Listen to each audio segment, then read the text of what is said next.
Hello and welcome to A Questioning Mind. I'm your host Sagarika, and today it is my pleasure to be joined by Paras Ratna. Paras is pursuing his PhD from NUS in international relations. He's a research and policy consultant. He is also the Yale NUS fellow and has a stint at ORF as well as UNHCR.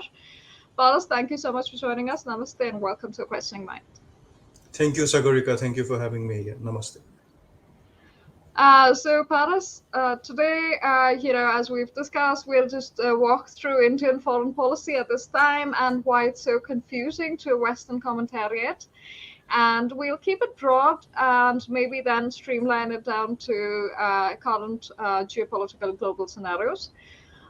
So to begin with, I'd like to understand, that India has been drawing a balance with moving westward, and considering that we haven't done that quickly enough over the last few decades, but we are doing it quite quickly, in the last few years. We've seen new treaties with US allies, we've seen a lot more trade, and we are a critical participant in Quad.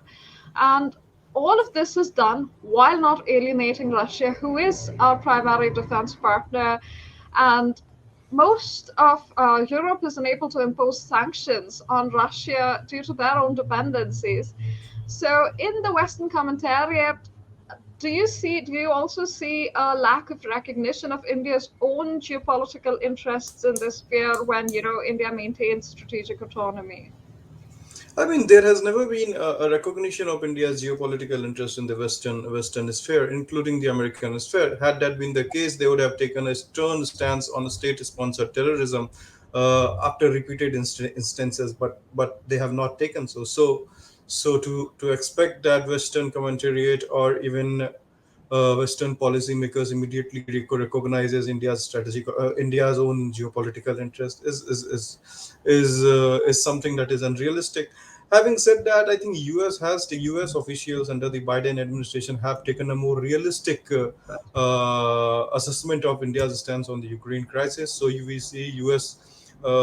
Administration officials like Ned Price, interacting with media, saying that India's relationship with the US has its own merit and has not much to do with whether India takes a neutral stance or not. Of course, there must be a backdoor negotiation going on, but I think it's unrealistic to assume that people will be cognizant of your interest. I mean, and that's not how the world works.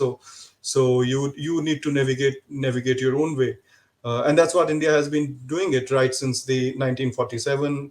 We had non-alignment where we chose not to be a part of any of the camps, and then we leveraged it effectively to get aids from both the camps and channelize it to our own development, and at times using them for veto powers as well. So India has charted its own path, navigated the complications. So we have to do it again now. So yeah, there's no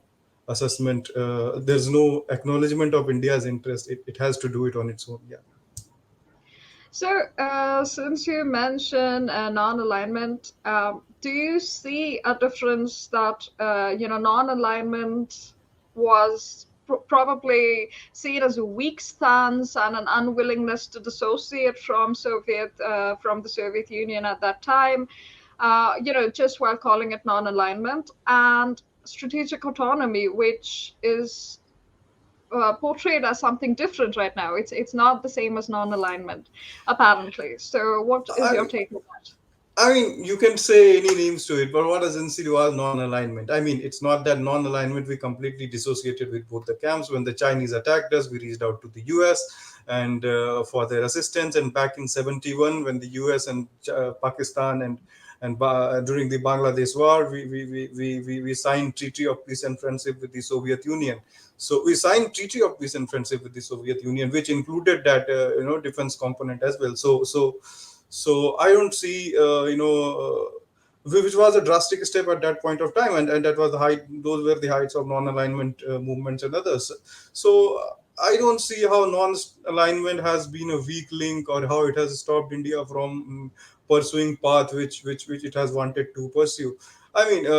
Even you give it any name. I think you give it non-alignment or you give it a strategic autonomy. What does it means? It means that India will essentially chart its own course of foreign policy, keeping in mind the structural factors of the time. So 1947, immediately after independence, there was Cold War going on. We chose a path where we did not want it to be any be a part of any of the camp. Now you see Imran Khan, his at that time Pakistan chose to align with the US, but now Hmm. that fellow is publicly praising Indian government stand that we have always kept our foreign policy independent and we have always chosen our path. So strategic autonomy, I feel, is a means where India aims to have a international system where power is more widely distributed. There is not one nation who has complete command over own institutions or core institutions. So that helps India to chart its own uh, path to great power status. So I think if you call it in any way, the objective remains the same. That is, the power in the international system should be broadly distributed so that there are multiple leverages available to India at different point in time. So this is essentially the concept of non-alignment. This is the concept of a strategic autonomy, which guides our actions, be it in Ukraine or be it in Quad. What are we saying in Quad? We are saying rules-based order. Why are we saying rules-based order? Because we feel that the rise of China and is increasing assertiveness is hampering our own or restricting our own geopolitical space, be it in our neighborhood or be it in our extended neighborhood. So when we say we want a rules-based order, we want to ally with the democracy. What essentially we are saying is that there is some concentration of power, or the world is becoming bipolar, uh, or there is a decline of US unipolar movement. So we want it to be more widely distributed. So we align with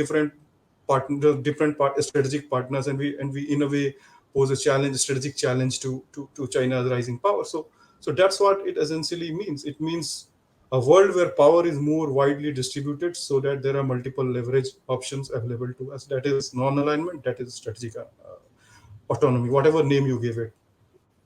So I Yeah. think you and I, and perhaps the audience, is going to be pretty clear that we are looking at a more diverse polarity, a multipolar world, and a more diverse leverage from different partners. Do you see that the Western commentariat is somehow lacking in seeing that the unipolarity moment of the US is in decline, and that partners as well as allies are looking at global geopolitical realities and just deciding their own course in their own ways with their own interests in mind? I mean, that is something that Europe itself is doing, right? It's not like they have been successfully able to impose sanctions on Russia even on the in this ongoing conflict. They've carved out space for luxury goods as well, apart from all of their energy dependencies. So, do you see that the Western commentariat in this context, and India is being pressured in many ways, apart from trade and treaties, apart from the commentary, and even President Biden actually eventually coming out and saying that we have a shaky commitment to the rules-based order this time. So, do you see that they are unable to acknowledge the decline of the unipolarity of the U.S. at this time? No, I think the decline of US unipolar movement is pretty much evident, even in the minds of Western commentary. So if you read their flagship magazines like Foreign Affairs and also, there is a Mm. debate going on between different American scholars as well as the European scholars. The decline of America, or how to bring back America or make America great again, on these lines. So the fact that the unipolar movement is threatened or is being challenged is evidently clear to them. But like you yourself said, I mean, European countries are themselves unwilling to sanction it. Victor Orbán, the Hungarian president, he has been reluctant Yes. in signing against the Russia. So when there is no consensus within the European community itself, and I think the Ukraine, if you look at the Ukraine crisis from the traditional IR theory lens, it's a failure of compellence and deterrence both. Russia failed to compel Ukraine to not kowtow with the NATO, and the NATO failed to deter Russian aggression. So if you did not have that ability, sorry, if you do not have that intent and despite that you kowtowed with the with someone's own with someone's strategic backyard, then to expect that India will take a stance is something that doesn't suits well. Like I mean, like I said, nobody, not many people acknowledged our own Mm. India's interest in terms of state-sponsored terrorism, right? We don't see Europeans sanctioning Pakistan or breaking away ties with them. So to expect India to do something for them is foolhardy. And this position, I would like to reiterate, does not comes from a position of weakness. People think that India doesn't have options, so India is doing that. It is not that India's position is coming from the position of weakness. See, we are 30%. We import 30% of our defense products from Russia. So Mm. 30% means one third of our defense market, one third of Russia's defense market. We are the customer, right? And defense is not a vegetable that you can sell it to someone else tomorrow. Overnight, you decide you can sell someone tomorrow, and overnight, I decide I can buy tomorrow. So there is a leverage on both sides. We too have it, they too have it. Of course, they too have it. Now, when at time when Russian economy is crippling, due to sanctions and is nosediving, so Russia is also looking for Indian market as some sort of savior. Mm. So it is not that India does not have leverage or India is taking this stance from the strength of weakness. It's a very well informed stance that is being taken because of its own preference of having a multi polar world order and having more dominant actors. And there is also some realization that it could be helpful in in the event of India China backlash, etc. So it is not a position that we have taken from the position of weakness.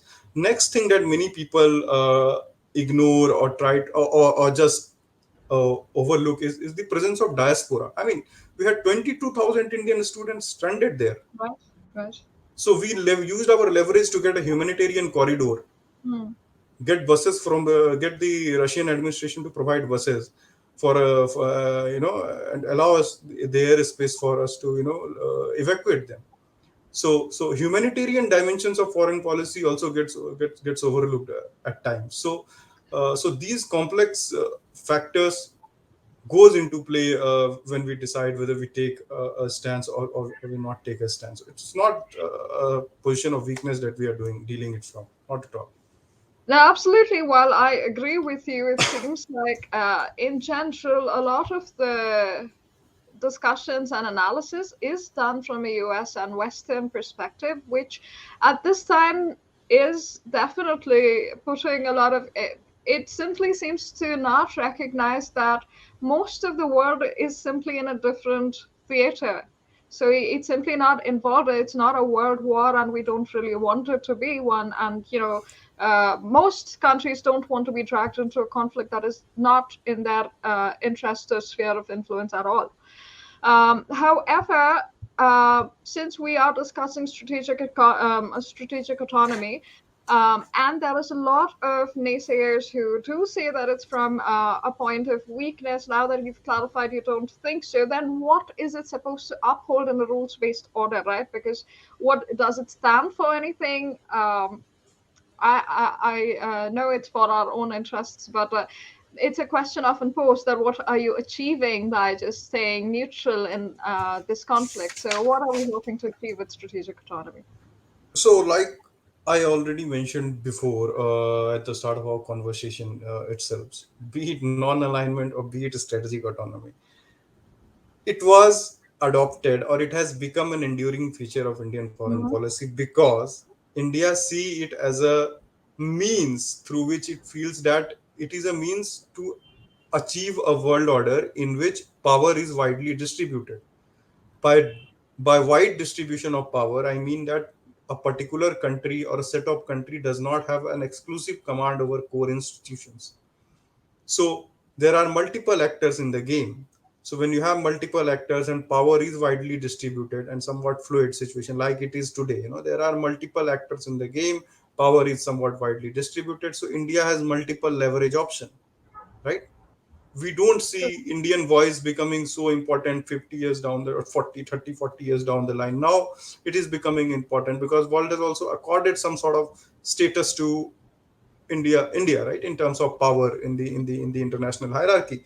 So it feels that India's rise as a great power status could be done in a more effective manner if world is not controlled by a particular power, but power is more evenly distributed in the system. So strategic autonomy is, or non-alignment is a means to that end. And rules based order, so rules based order, we need to understand when rules based order under what does it signify, and under what context are we using the rules based order?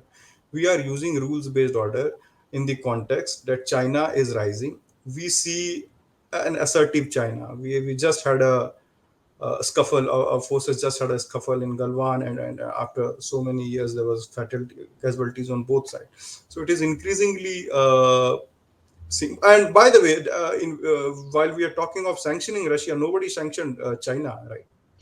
Of course. When it invaded India's Right. territory, nobody sanctioned China. European countries did not sanction China, did they? So to No, they didn't. summarize, strategic autonomy is, purely for Indian interests, and Yeah, we recognize that India has so far been alone, and we will continue to chart our own course without aligning with any binary camps at this point. Or yeah, is that how you would? Is that something you'd agree with? I mean, even if we align, our alignment will be for a multi world order where the Sure. power is broadly distributed. So while we are We'll have partnering multiple partners with the for Quad, different yeah. reasons. So while we are partnering with the Quad, it is Yeah. because we feel that the rise of China and assertiveness is increasingly changing the balance of power in the region. Right. So to stop that, or to prevent that change in balance of power, we are aligning with Japan, we are aligning with Russia, we are aligning with Australia, and we are aligning with the US as a counter to it. And we say it rules based order, where it's more transparent, and there's not and people's and countries' sovereignty is being acknowledged. But here again, there's a caveat. What India considers a rule-based order and what the US considers as a Yes. rule-based order is also different in terms of navigation and all. So that is something which has to be kept in mind when we use rules-based order in a uniform manner. Yes, there are convergences, but there are differences as well. But we are trying to sort it out. And rules-based order means it is it is a bulwark. It is sort of a bulwark against the increasing assertiveness that India and other countries are seeing in their own immediate backyard. So yeah, that's how it is. Sure. Now that you mentioned Quad, I kind of have a question about this because initially it was supposed to be, like you mentioned, a bulwark against the rising China, and just taking care of our own neighborhood with people with countries who had the same interests at that time. Do you see, and I know that that our EAM External Affairs Minister S. Jaishankar, Dr. Jaishankar, has also made the comment that the Quad is much more than an anti-China grouping, so to speak, and that we have convergences in other matters. So, in that regards, we've seen that the Russian-Ukraine conflict has been brought in by all of the Quad partners to India's doorstep, and we've recently signed some treaties, had those discussions with each of those Quad members apart from the US. So, do you see that the Quad grouping is now focusing on less than from moving, pivoting from an Indo-Pacific standpoint to a more NATO standpoint? I know No, we no, aren't giving in much, but do you see that the Quad's intentions are slightly different from what they were initially supposed to be? no. I think it's more episodic in nature. This whole Ukraine Right. crisis is more episodic in nature. While the formation of Quad, the background against which it was formed, is more Hmm. structural nature. Is more structural in nature. and that structural change has not gone yet, and it's going to further intensify in coming years. So I don't see Quad's focus being shifting from ensuring a rules based order in Indo-Pacific. It could be a framework where they and it is evolving to be a framework which is more than a military alliance, Sure. as has been Yeah.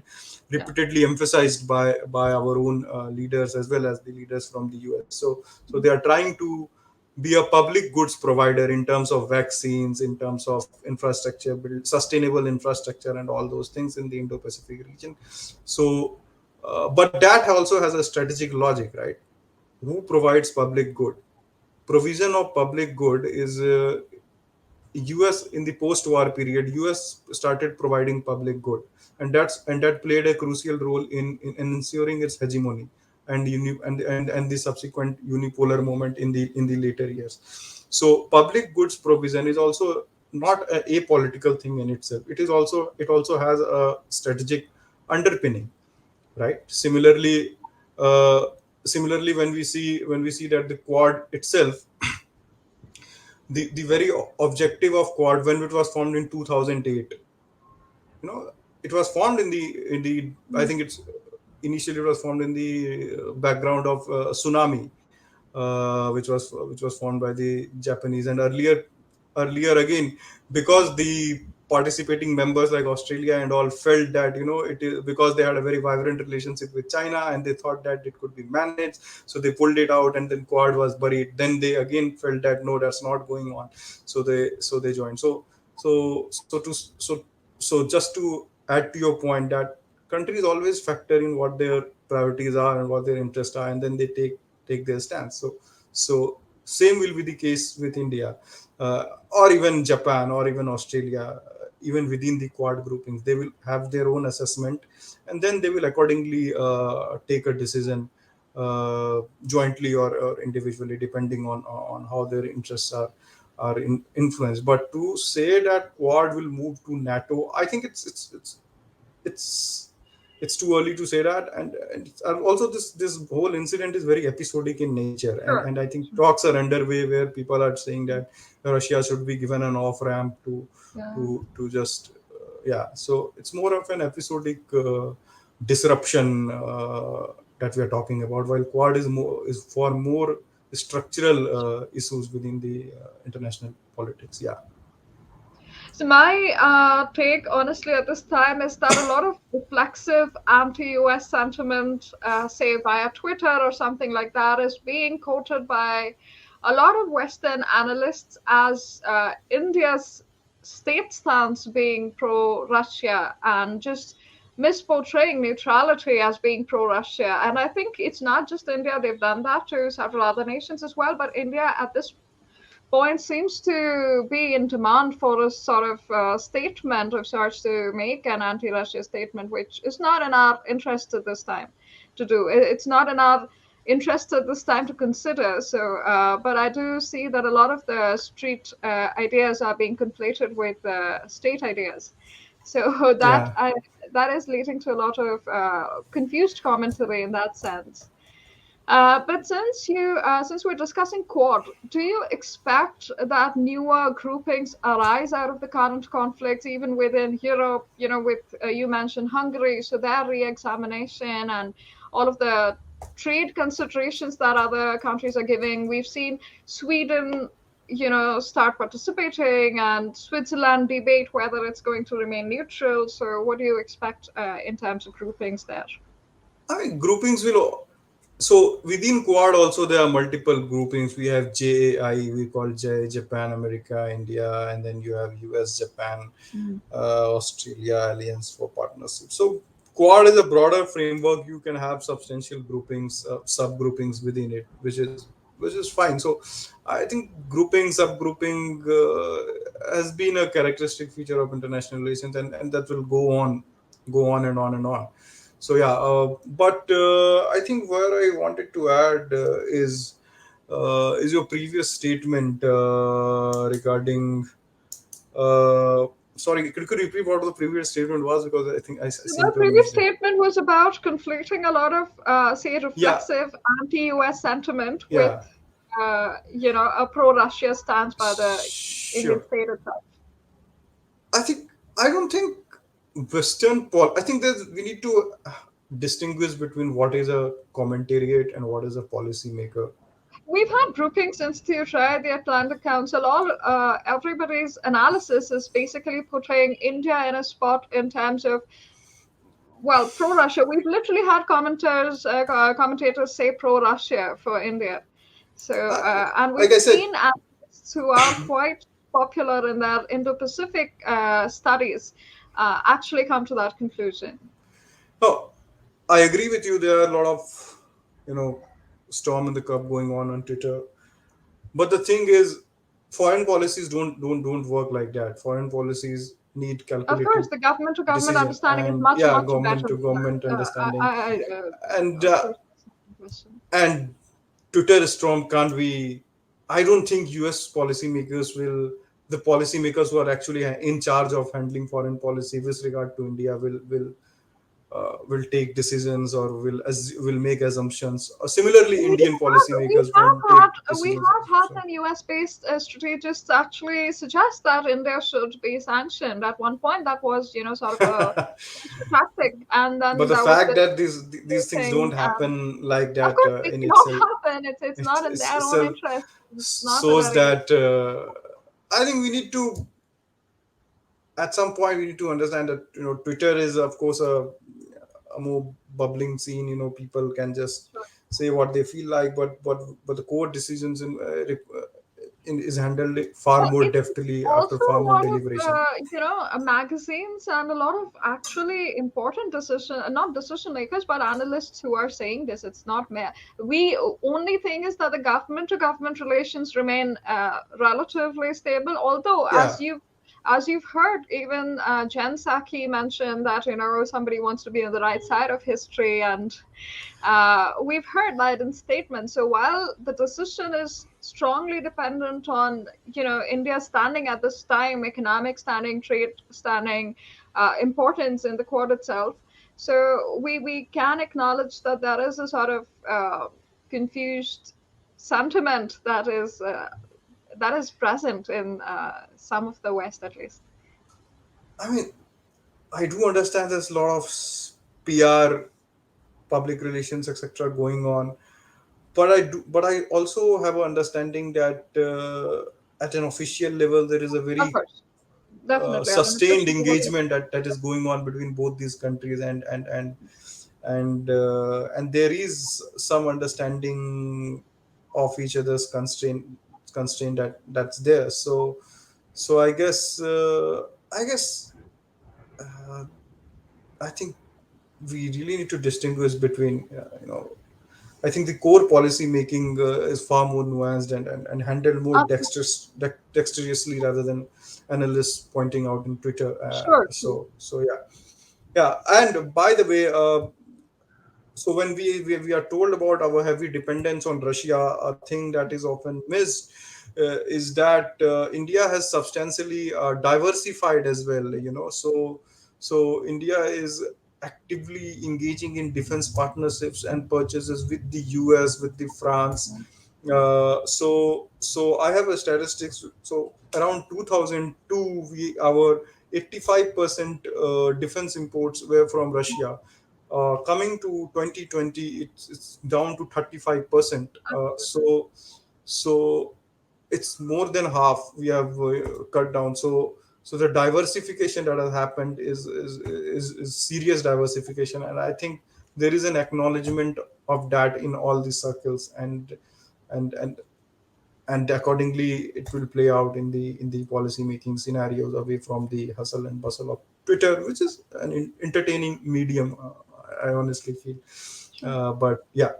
So this diversification should not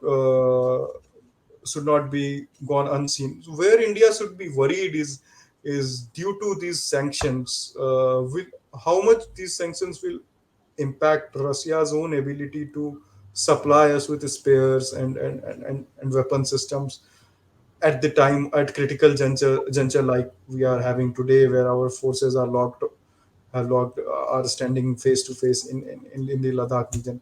So this is one reason, one point of concern for India, that in the face of sanction, and suppose if there is emergency, will Russia be in a tight spot when it comes to supplying spare parts and others?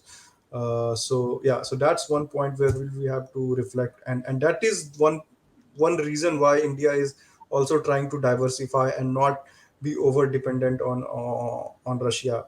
So this 85% to 35% is a critical decision of policy making that is not being discussed much. But despite all part dependencies, if we have managed to cut it down to 30-35% from 80%, it needs to be talked more loudly and understood far more in a far more nuanced manner. Yeah.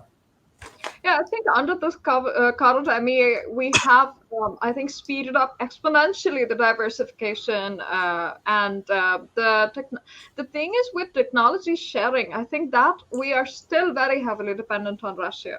So the manufacturing aside, our attempts at indigenization are going to, depend a lot on time and Russia for now.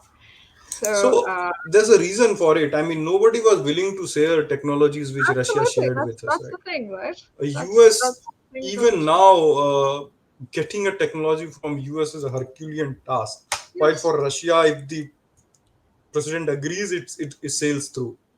So you see the technologies that we have because of the Indo-Soviet collaboration. We have BrahMos, we have Sukhoi M30KI, which is one of the advanced fighter jets. Similarly, S-400, etc. So these are very advanced technologies and weapon systems that we are able to get from Russia, which helps us to change the balance of power in our region in our own favor. So that's an important dimension again when we are talking about India Soviet defense relationship. Yeah, that availability of and transferability of technology is crucial.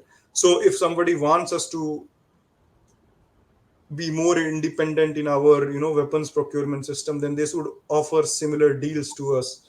Even Yeah. now, the discussion is merely substituting the hardware. Even with the Yeah, US coming in, they've directly said that we will substitute the hardware, but there is no talk yet of any technology sharing mechanisms. exactly. While our government has been very insistent that we are attempting to indigenize at this time, so that is something that is again not being considered or called out. Yeah, so So we have been. I think we had a meeting with French officials, etc., saying the airport near Noida, Jewar Airport, that could be a maintenance hub and repairing hub for Rafales and others.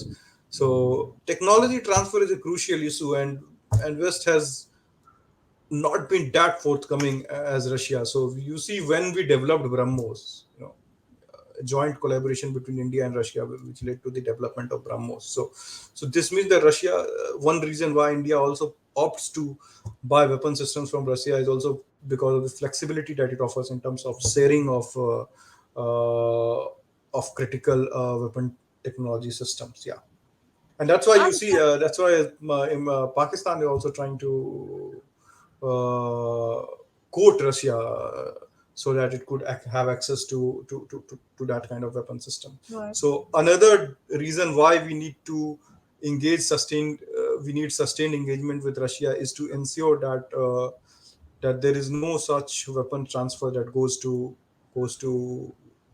Pakistan, because we know that is eventually uh, is to be pointed against us. So, and this stance will be a substantial leverage for India to argue or negotiate that point. Yeah, Definitely. I think the fact that indigenization does depend, and then we do have BrahMos procurement happening at an international scale. Okay, I yeah, mean we've had only one buyer so far that is confirmed, but it's a step farther than we've ever gone. So in that sense, we can see how quickly things change when these conversations start happening, and they should probably happen with in a larger space that includes countries apart from Russia as well in terms of partnering with us. Yeah. All right. Now, moving on to the current conflict, we've seen that China stands to gain a lot from this in terms of economics, trade, and everything else. The more multipolar world or dragon there is, a lot more dragon than bear. So, in a world that is necessarily demanding India's participation, what does India get in return in maintenance of a more stable Indo-Pacific region? You see, I think I think there's also a tendency to say that everything which happens in the world benefits China, and but if you see Wang Yi visited China and Pakistan, they suddenly started playing nice. The public announcement by Imran Khan and the recent Wang Yi's visit to India. I mean, this shows that they are in a fix because of the Russian situation. It is not that with 2 years of fighting out each other in border, and suddenly they decided to offer us a truce and olive leaf. But I think they are in a tight position, and they are trying to negotiate a deal with us. So I don't see. I mean, So that's of not course, China happening. has a. There Sorry. is no deal forthcoming. I think it was more to gauge the mood, wouldn't you say? No, no, no. I think I think they are very well aware of the mood and everything. I think they had a lot of back channel discussions. I think Yes, but there is no eventual, NSA level dialogue. forthcoming treaty But until, say, status quo is restored at a yeah, pre-Galwan Valley so level, right? they were well aware of the mood and sentiments that India had, but he tried to reach out to Sure. us, after, and they also need it because they want the BRICS conference to go, etc. So Yeah. there are many uh, files on the table. So I guess it also gives us a sense that they are in a tight position with regards to Russia at the moment, and things are not as uh, things are not as simple as that. They will be, China will be emerging as victorious, or China will be having the last laugh out of everything. Of course, the sanctions on Russia will put Russia more closer towards China for its immediate needs. Mhm. And maybe in Central Asian region, China and Russia will have a far more clout. So but those things are still there. Even now, those things are operational very much. So I don't see how it will lead to a far more, and that is also one reason why India's stance again stands validated. To allow Russia to completely go in the, what you said, beer and Or dragon, Dragon. to allow beer to completely sit on the lap of dragon is also a risky proposition, right? Because then China could have manipulated. There's a possibility of China manipulating the ties, and and influence defense transfers, etc. So by standing as a dependable pole, it also it's also actually doing a world a greater service by kind of trying to keep a nuclear power and a defense power like Russia more mainstreamed and more grounded. So India's decision should also be looked from that vantage point. Yeah. So I just want to sort of streamline your stance that China does not stand to gain as much as is being made out to be. So why do you state that? Like we've gone through, yes, there are partnerships in perhaps the Central Asian countries, the sanctions pushing them closer economically, more trade happening with China as a result of some space being freed out. But what are the counters to this? As in, why does China not stand to gain as much as is being made out to be? I mean, I don't see people putting out crude statistics saying that these are the vantage points where China will gain. I mean, similarly, when Afghanistan thing happened, of course, China became a major player in Afghanistan, which anyway it was, because if Mhm. Pakistan Right. becomes a client state of China, of course, China has a say in Afghanistan. But we saw a plethora of articles and analysis saying that now China will extract a lot of lithium from Afghanistan, etc., etc. But money doesn't flow like this. China's most of the investment in lithium is in is in South American countries, Latin American countries, where it is gaining more in lithium. So and and investing in Afghanistan, which has decent lithium reserves, but nothing compared to what they have access to in the Latin America. Putting in money and then putting in people to ensure that there is no disruption in the supply chains. This is a lot of headache, and business decisions don't happen like this. So I don't see people categorically listing out these are things which China will gain in comparison to what gain it already has, what advantage it already has, and there will be a substantial swing in favor of China and etc. I mean, it has substantial leverage over Russia, true, but Russia also needs India for balancing out that leverage, Mhm. and that is where again this stands validated and is taken from a very pragmatic understanding of international politics. So we need to understand this stance in that sense, that yeah, while you are saying that China will gain and will have far more leverage over India, so how does so would Russia as a power, erstwhile power in itself, want want to want China to have as much leverage? Won't it need someone to balance it? So that's where and who can potentially help Russia to balance that leverage? It's India. And how can India help it? By taking out a thought out foreign policy decision which they are taking. So if you look at Indian foreign policy decision regarding Ukraine, it's a very well thought decision, and probably it has taken that factor into consideration, that it could benefit China, etc. So it needs a counter. So it remains available as a counter option to Russia to balance out that leverage. So I guess, yeah, that's how it is. So I think we can, we from your take, I also understand that strategic autonomy is the right decision for India. We will continue to remain autonomous in that manner.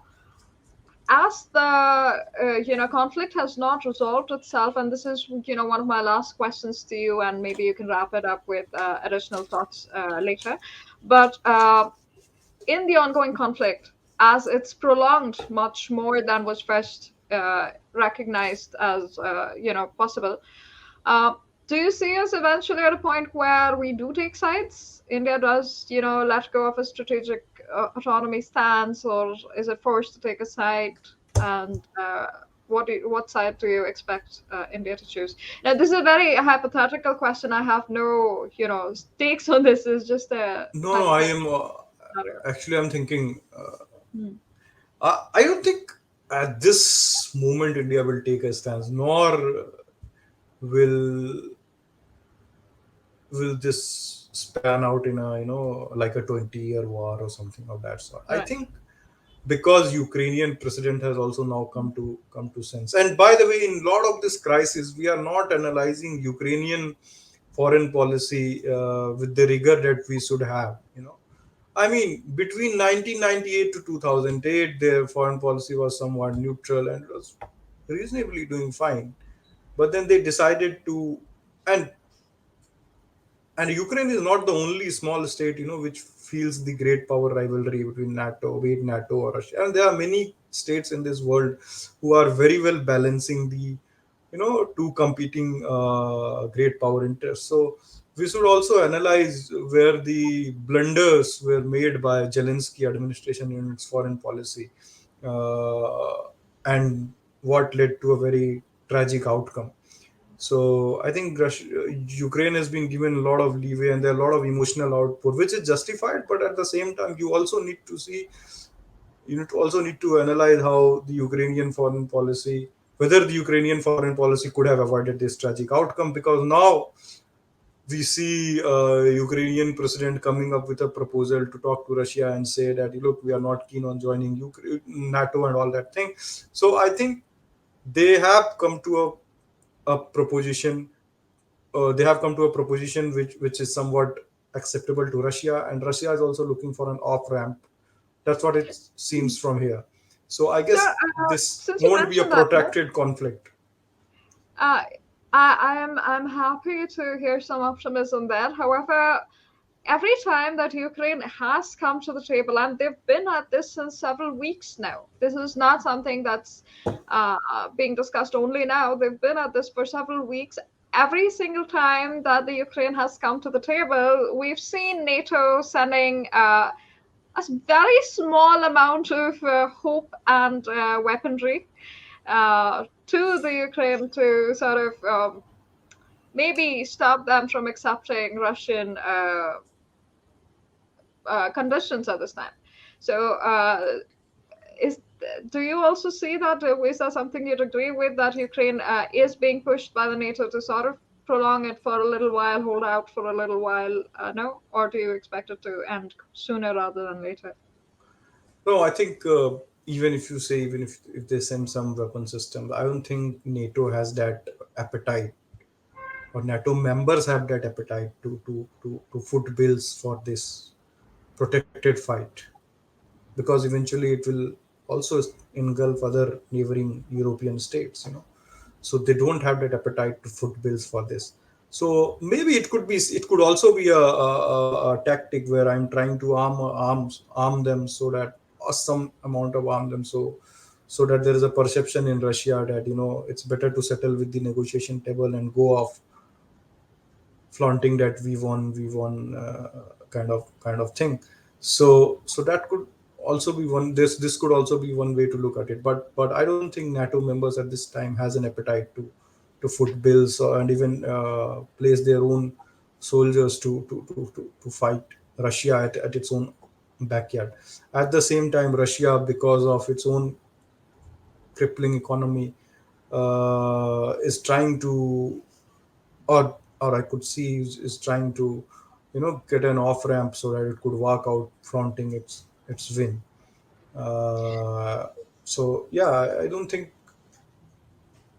expect successful restoration of Ukraine as a buffer state at this time? Oh, again, this is a very or a successful restoration of Ukraine as a buffer state. Though I think it will take, no, at this point of time. I think it will take some time to reach to that level, and that would also depend a lot on Ukraine, how Ukraine plans to work on foreign policy. Look, the country like Bangladesh balances for foreign policy between the US, between the India and the China.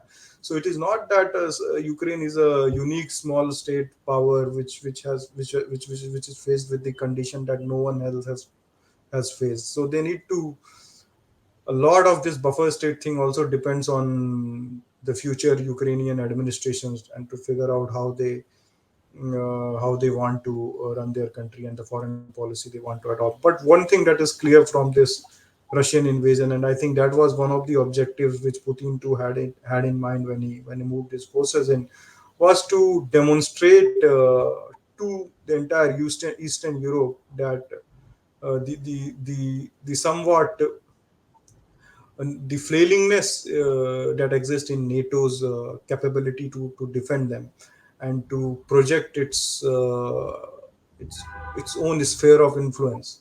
So that is one thing which has come out comparatively clear, that strategists had in mind to project their sphere of influence. So they had done it, and to also show chinks in NATO's armor, which again they have done it. So these two things which needs to be taken. So I think their objectives have somewhat are somewhat meeting. So it doesn't make any sense for them to uh, keep the war or keep the pot boiling, and because war also entails a lot of cost. Hmm. So I guess they would be better off with off ramp. Maybe in coming months we will see there is some sort of settlement. Yeah. All right. Since you mentioned, and I think I'll keep this my last question. You mentioned the problems with Ukrainian foreign policy. Now, ignoring the 2014 regime change, coup, Euromaidan revolution, whatever we call it. After that, what are the major, from say 2014, since you mentioned the Zelensky administration, what are the major times that you've seen Ukrainian foreign policy falter to which eventually enabled this situation and this crisis? Oh, I mean, I'm not a student of Ukrainian foreign policy, or nor do I follow Eastern Europe that clearly. But perhaps, I mean, why I could say that Ukrainian foreign policy needs to be analyzed more rigorously than it is being Mhm. done today is because of the reason that balancing of competing interests is not something that has been unique to Ukraine. Sure, sure. It's there with other small states as well. Right. Nepal does it. Bangladesh does it. There are many other Mongolia, states that's which it. Mongolia does it. So there are many states which do it. So it's so this could have been done. This could have been avoided, and you are willing to negotiate now with the offer. Hmm. So that could have been done couple of months before. You could have reached out to Russia and elevated their fear or whatever apprehensions in their mind. I'm not saying that Russia's invasion is justified or anything else. But all I'm saying is that Ukrainian foreign policy also needs to be analyzed in a more objective manner to figure out, and that will also help us understand the concept of strategic autonomy in a more better manner than we do. That how is it important for, and how is it an interesting concept in international politics? Yeah. But I suppose the push to join NATO was very, very prominent. I don't think that ever deteriorated. So in that sense, it's more that NATO's hopes offered to Ukraine stood more prominently than any sort of outreach towards Russia. So I'm not sure that Ukraine had that much of a choice, or maybe they just were made to be optimistic about joining NATO and EU and having that support. I mean, that's why I said foreign policy needs to be evaluated. I mean, you don't take decision based on being hope and optimistic. Sure, You need sure. I to, mean, geopolitical yeah, realities yeah. also include geo instead of only political. So yeah. I mean, look what they're trying to do. What they're trying to with the NATO. If imagine Ukraine joining NATO, it's like, would America have acted differently had Russia expanded its alliance to say Mexico or Canada? I mean, Americans have done the same thing. They carried out coup. They've carried out successive regime. They invaded country. I mean, so powers act like this if their sphere of influence is being jeopardized or being is threatened beyond a limit. So to think that Russia would not have done something like this if we bring NATO Russia, if we sub NATO Russia right up to its backyard is something I don't take it. So perhaps that's why I feel there's more objective assessment of Ukrainian foreign policy is also needed rather than all the Instagrammable heroism, and that we see towards its president. So yeah, I guess a more objective assessment would help us also understand the initiations of conflicts for future studies in a better manner. So that's why I see while the pressure on Russia is justified, but at the same time you also need to study the lapses in the Ukrainian foreign policy, or how could it have been avoided. Yeah. All right.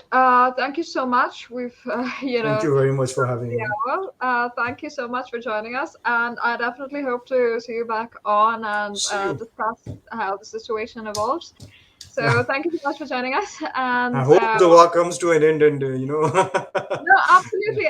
Maybe, yeah, we can just focus on how strategic autonomy is not even a discussed foreign policy in the Western yeah. sphere of influence at all. I think Hungary is one of the countries that's coming to that realization. Switzerland has done it relatively successfully before, but I think India can make the case for strategic autonomy being a good foreign India policy. has been a pioneer of strategic autonomy right from its Absolutely, absolutely. conception of Indian state in Right. 1947. Absolutely. Yeah, Thank you so much, thank Paras. you so Been much. a Yeah, pleasure. And take care. Bye bye. yeah. Take care. Yeah.